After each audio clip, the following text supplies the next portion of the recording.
ঘোষণাপত্রে হতাশ, জাতি হতাশ।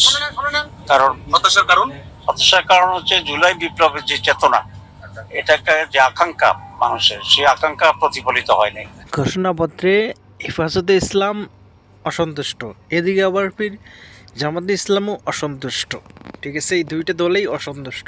এখন দেখেন এখানে এই ঘোষণাপত্রটা কারা বানিয়েছে, এখানে নিশ্চয় এই যারা এটা লিখেছে নিশ্চয় এখানে আমলা কোনো আছে, লীগের কোনো লোক, তারাই এটা করেছে। ঠিক আছে, মানে এমনভাবে ধরেছে, মানে ৭১ তো সেটা মানুষ আমরা তো স্বীকার করি ৭১, কিন্তু এই যে ২৪-এ যেটা হয়েছে সেটাতে কিন্তু প্রায় মানে মুসলিম যে মানুষগুলো আছে সবচেয়ে মাঝে ছাত্র হোক বা এই ছাত্র শিবির হোক বা মানে মানে মুসলমান যেগুলো তারা সবচেয়ে বেশি ভূমিকা রেখেছিল, বিশেষ করে আর মোল্লারা তারা সবচেয়ে বেশি ভূমিকা রেখেছিল। কিন্তু এরা কী করতেছে, এটাকে এত গুরুত্ব দিচ্ছে না, না দিয়ে শুধু মানে ওদের মন অনুযায়ী মানে আমলারা এটা ইসলামকে ক্ষমতায় নিয়ে আসা এত সহজ না।